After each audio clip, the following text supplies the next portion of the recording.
Hola, hola, mis hermanos. Dios los cuide, los guarde y los llene de su amor. Gracias por escuchar cada semana la lección de la escuela sabática. Les habla Evelyn Dimián. En esta oportunidad vamos a estudiar el pacto con Abraham. Estoy plenamente segura que nuestro Padre Celestial nos va a hablar a través de su santa palabra. Oremos. Gracias, oh Padre nuestro, por el privilegio de ser tus hijos, por tanto amor que nos brindas cada día. Te rogamos que bendigas a todos los que escuchan el mensaje y que nos permitas aprender a los pies de nuestro amado Jesús las mejores enseñanzas. En su nombre santo. Amén. Para memorizar. Y respondió Abraham: Señor Jehová, ¿qué me darás, siendo así que ando sin hijo? ¿Y el mayordomo de mi casa es ese Damaseno Eliezer? Génesis 15:2. Con Génesis 15, llegamos al momento decisivo en que Dios formaliza su pacto con Abraham. El pacto abrahámico es el segundo pacto, después del pacto con Noé. Al igual que el pacto con Noé, el pacto con Abraham atañe a otras naciones también porque, en última instancia, el pacto con Abraham es parte del pacto eterno que se ofrece a toda la humanidad. Génesis 17:7, Hebreos 13:20. Este episodio de la vida de Abraham está lleno de temor y risas. Abraham tiene miedo, al igual que Sara y Agar. Abraham se ríe. Sara e Ismael también connota risa burlona. Estos capítulos resuenan con la sensibilidad y la calidez humanas. Abraham le apasiona la salvación de los malvados sodomitas. Se preocupa por Sara, Agar y Lot, y es hospitalario con los 3 extranjeros. En este contexto, Abraham, cuyo nombre implica nobleza y respetabilidad, cambiará su nombre a Abraham, que significa padre de muchedumbre de gentes.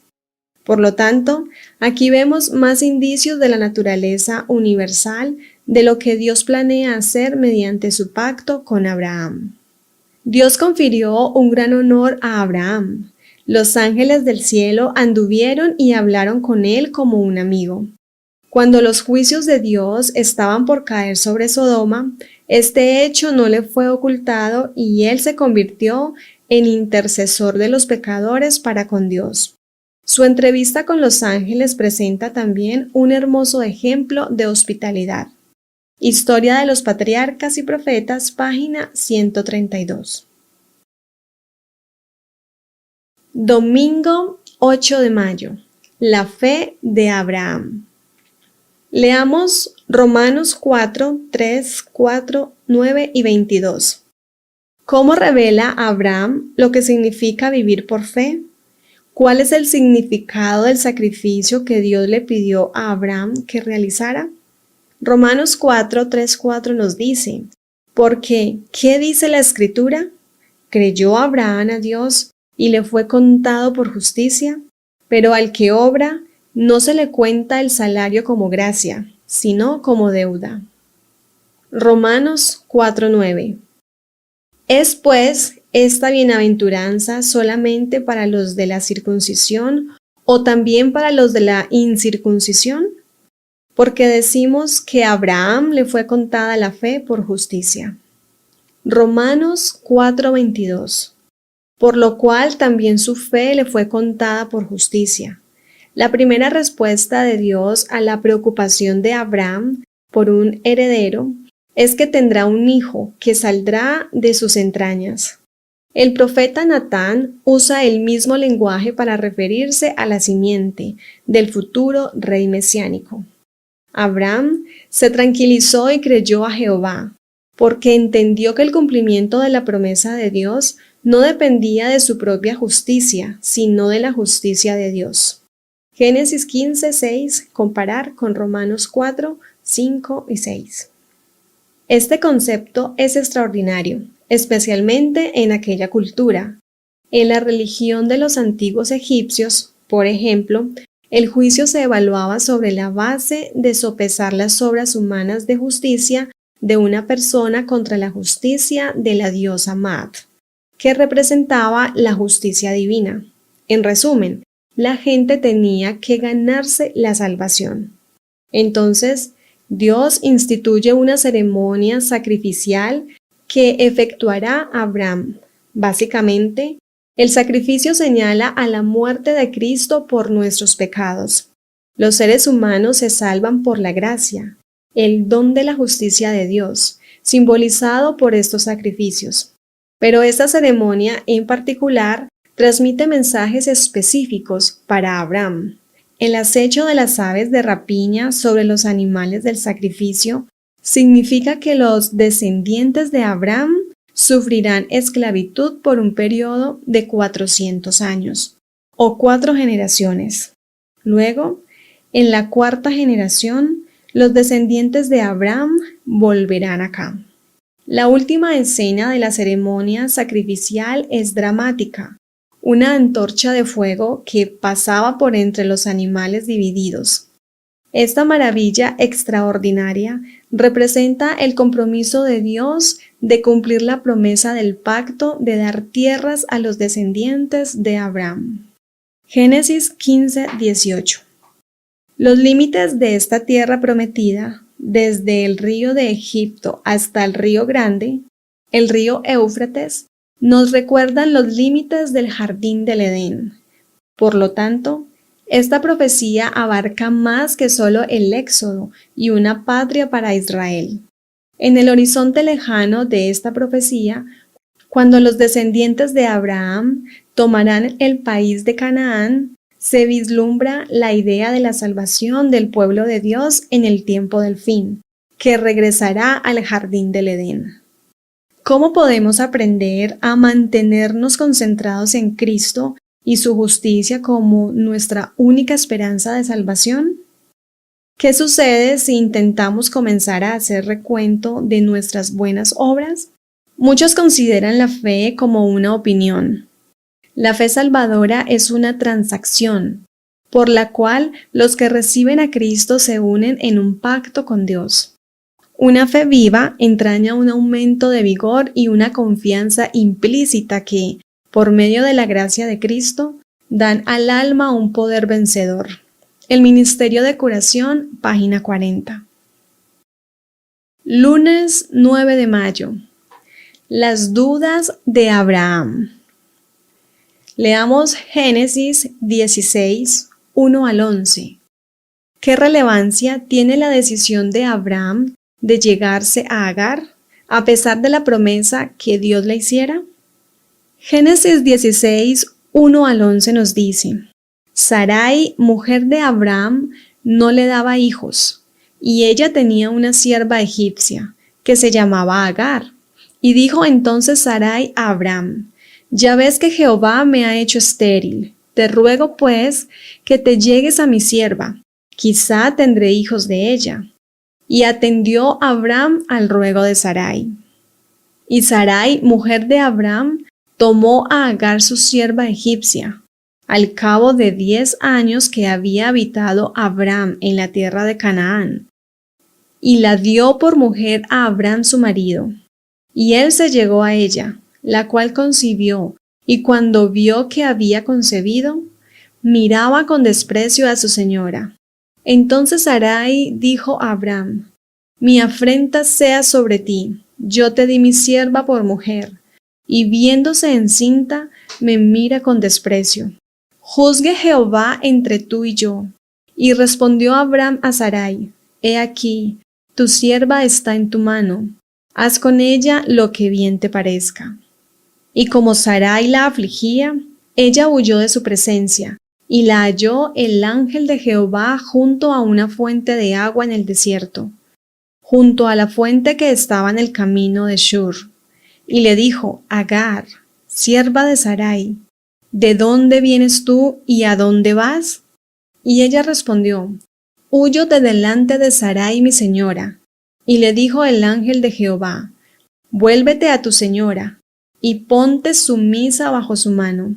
Le dijo también el ángel de Jehová: multiplicaré tanto tu descendencia, que no podrá ser contada a causa de la multitud. Además, le dijo el ángel de Jehová: He aquí que has concebido, y darás a luz un hijo, y llamarás su nombre Ismael, porque Jehová ha oído tu aflicción. Cuando Abraham dudó, Dios le aseguró sin ambigüedades que tendría un hijo. Ahora, 10 años después, Abraham todavía sigue sin hijos. Incluso después de la última poderosa profecía de Dios, Abraham parece haber perdido la fe. Ya no cree que le será posible tener un hijo con Sarai. Ella, desesperanzada, toma la iniciativa y lo insta a recurrir a una práctica común de esa época en el antiguo cercano oriente: tomar una sustituta. Agar, la sierva de Sarai, es elegida para este servicio. El sistema da resultado. Irónicamente, esta estrategia humana parecía más eficaz que la fe en las promesas de Dios. El pasaje que describe la relación de Sarai con Abraham se asemeja a la historia de Adán y Eva en el jardín del Edén. Los dos textos comparten una serie de motivos en común.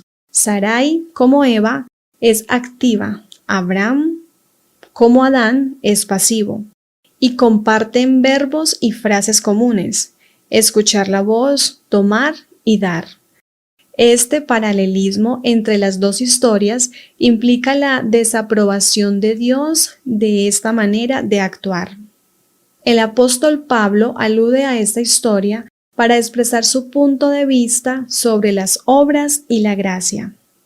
Gálatas 4, 23 al 26. En ambos relatos, el resultado es el mismo: la recompensa inmediata del obrar humano al margen de la voluntad de Dios conduce a problemas futuros. Fíjate que Dios está ausente durante todo el curso de la acción. Sarai habla de Dios, pero nunca le habla a él, ni Dios le habla a ninguno de ellos. Esta ausencia de Dios es llamativa, especialmente después de la intensa presencia de Dios en el capítulo anterior. Entonces, Dios se aparece a Agar, pero solo después de que ella deja la casa de Abraham. Esta aparición inesperada revela la presencia de Dios a pesar del esfuerzo humano de actuar sin él. La referencia al ángel de Jehová es un título que a menudo se identifica con Jehová, Yahweh. Esta vez es Dios quien toma la iniciativa y anuncia a Agar que dará a luz a un hijo, Ismael, cuyo nombre significa Dios oye. Irónicamente, la historia, que termina con la idea de escuchar Shama, se hace eco de la escucha del comienzo de la historia, cuando Abraham escuchó Shama, la voz de Sarai. Génesis 16:2. ¿Por qué es tan fácil que nosotros cometamos el mismo tipo de error que Abraham?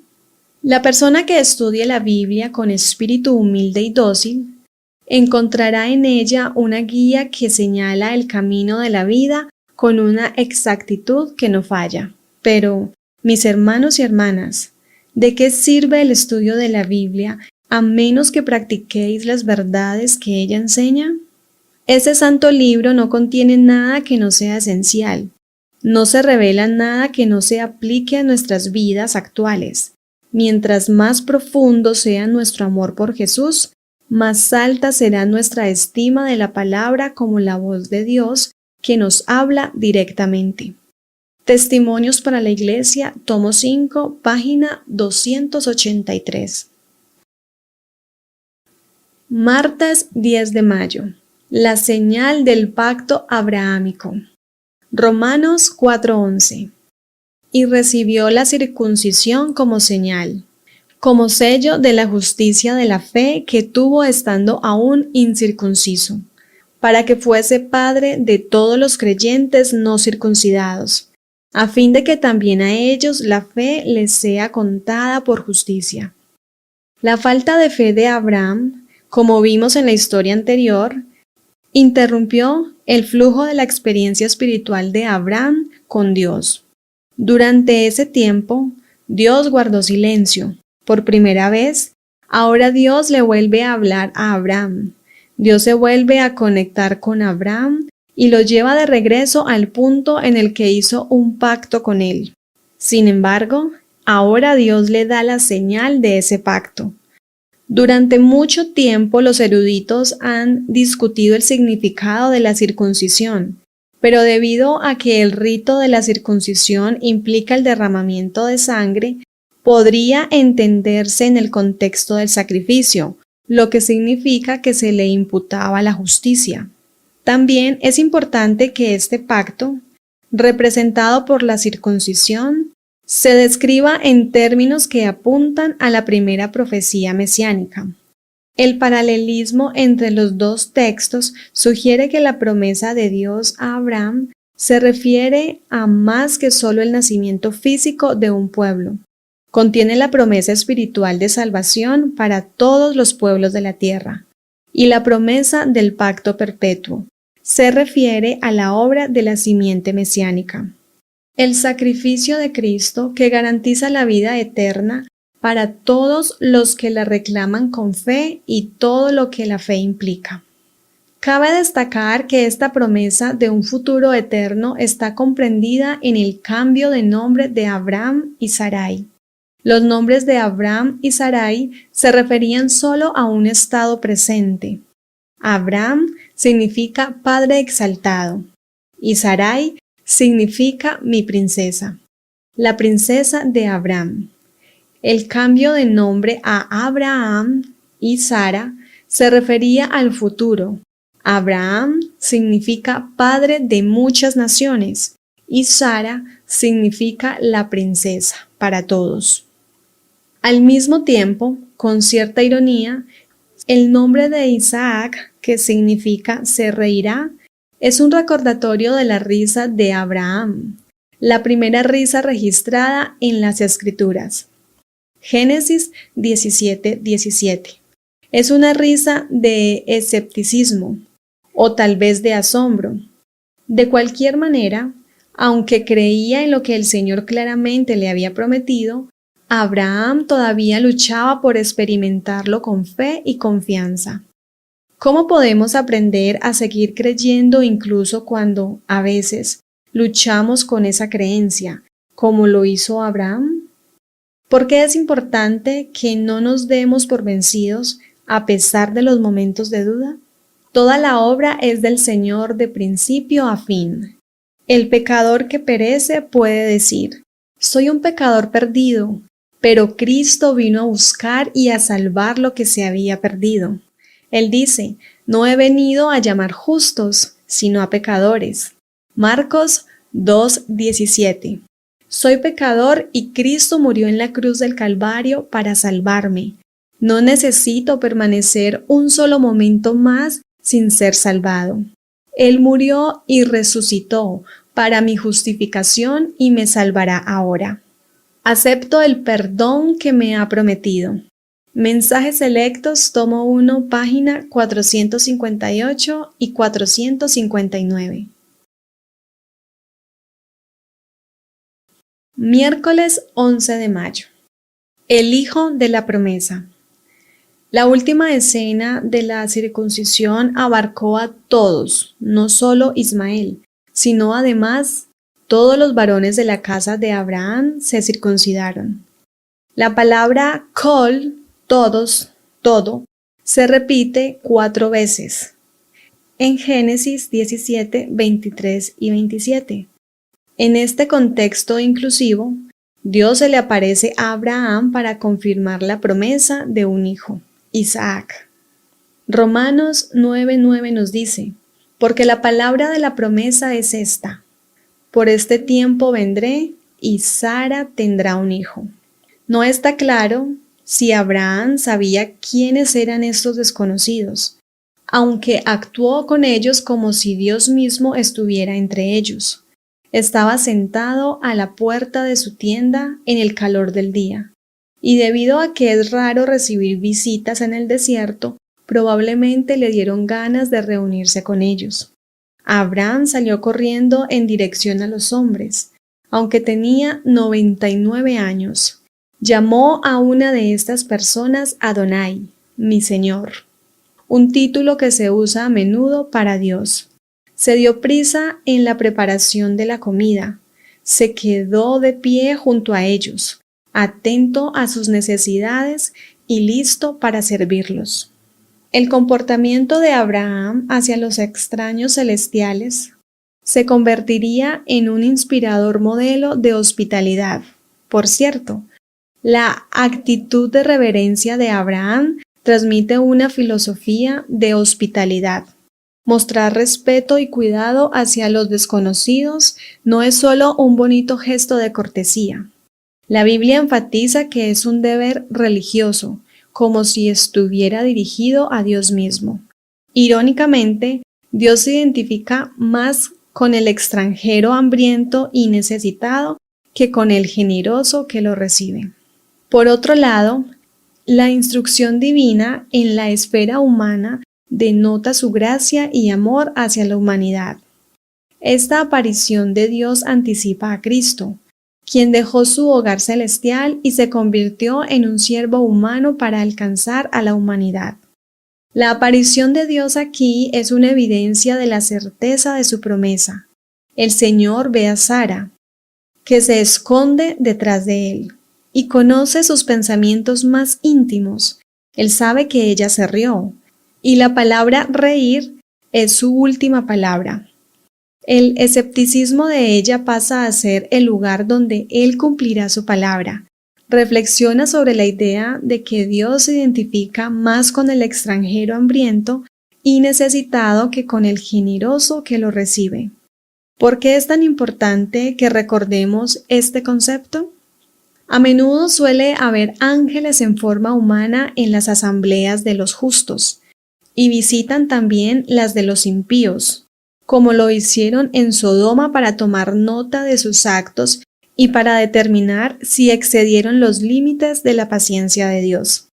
El Señor se complace con la misericordia, así que por causa de los pocos que le sirven verdaderamente, mitiga las calamidades y prolonga el estado de tranquilidad de las multitudes.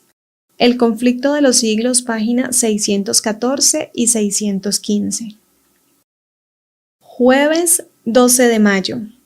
Génesis 18:16. Y los varones se levantaron de allí, miraron hacia Sodoma y Abraham iba con ellos acompañándolos. Génesis 19:29. Así, cuando destruyó Dios las ciudades de la llanura, Dios se acordó de Abraham y envió fuera a Lot en medio de la destrucción, al asolar las ciudades donde Lot estaba.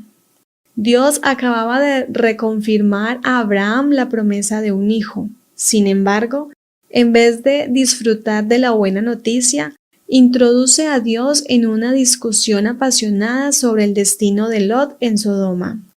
Abraham no es solo un profeta a quien Dios revela su voluntad, también es un profeta que intercede a favor de los malvados. La frase hebrea estaba aún delante de Jehová. Es una expresión idiomática que significa orar. De hecho, Abraham desafía a Dios y negocia con él para salvar a Sodoma, donde reside su sobrino.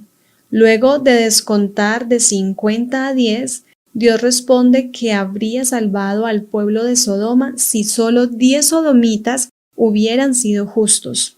Por supuesto, al leer la historia de lo que sucedió cuando los ángeles fueron a Lot para advertirle lo que vendría, podemos ver cuán enferma y malvada se había vuelto la gente. Verdaderamente era un lugar perverso, al igual que muchas de las naciones circundantes. Una de las razones por las que, finalmente, fueron expulsadas de la tierra. Génesis 15:16. Y ahora se acercaba la última noche de Sodoma. Las nubes de la venganza ya proyectaban sus sombras sobre la ciudad condenada. Pero los hombres no las percibieron. Mientras se acercaban los ángeles con su misión destructora, los hombres soñaban con prosperidad y placer.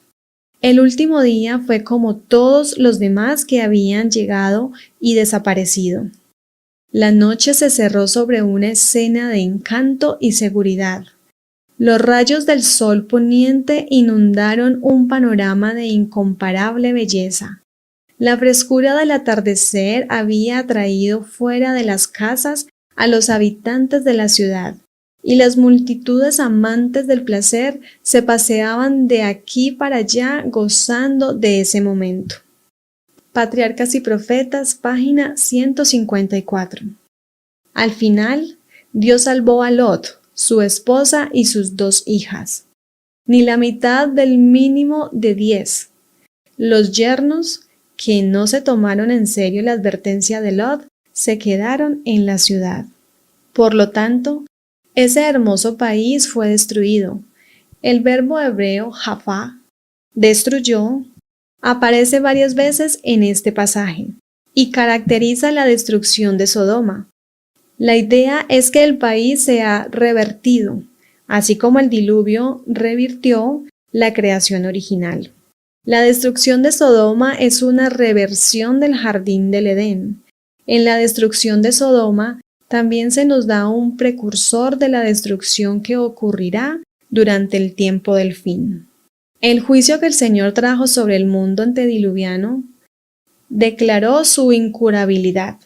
La destrucción de Sodoma proclamó que los habitantes del territorio más hermoso del mundo estaban irreversiblemente entregados al pecado. El fuego y azufre del cielo consumieron todo lo que había, It hurt good, more than I can say, but maybe love isn't holding on. Maybe it's knowing when to walk away. We try to hold what we're slipping through, like sand running from our hands.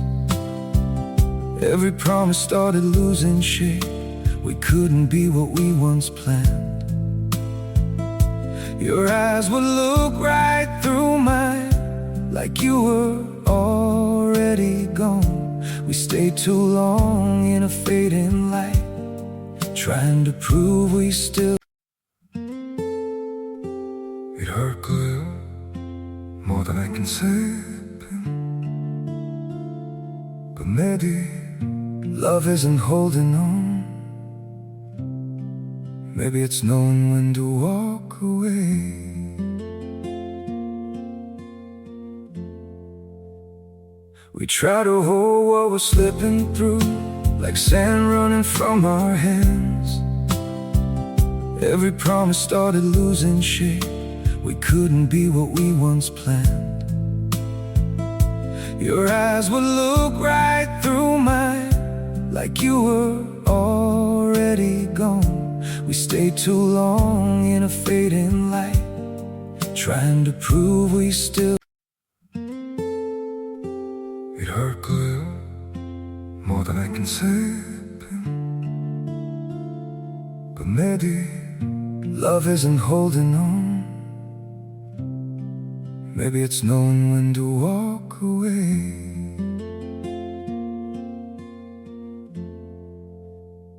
We try to hold what we're slipping through, like sand running from our hands. Every promise started losing shape. We couldn't be what we once planned. Excepto a Lot, su esposa y sus 2 hijas. La esposa, al mirar hacia atrás, desoyendo la orden de Dios, se volvió una estatua de sal. Testimonios para los ministros, página 74. Viernes 13 de mayo, para estudiar y meditar.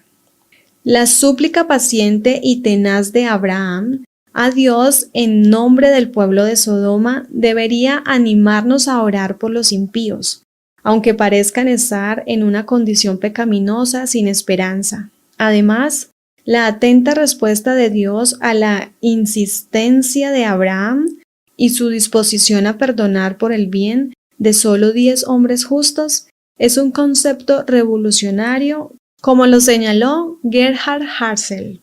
De una manera extremadamente revolucionaria, el antiguo pensamiento colectivo, que castigaba al miembro inocente por complicidad, se ha traspuesto a algo nuevo. La presencia de un remanente de justos podría tener una función protectora para el conjunto. Por amor al remanente justo, Yahweh en su justicia perdonará a la ciudad impía. Esta noción se expande ampliamente en la declaración profética del siervo de Yahweh, que obra la salvación por muchos. En derredor de nosotros hay almas que van hacia una ruina tan desesperada y terrible como la que se sobrevino a Sodoma. Cada día termina el tiempo de gracia para algunos. Cada hora, algunos pasan más allá del alcance de la misericordia.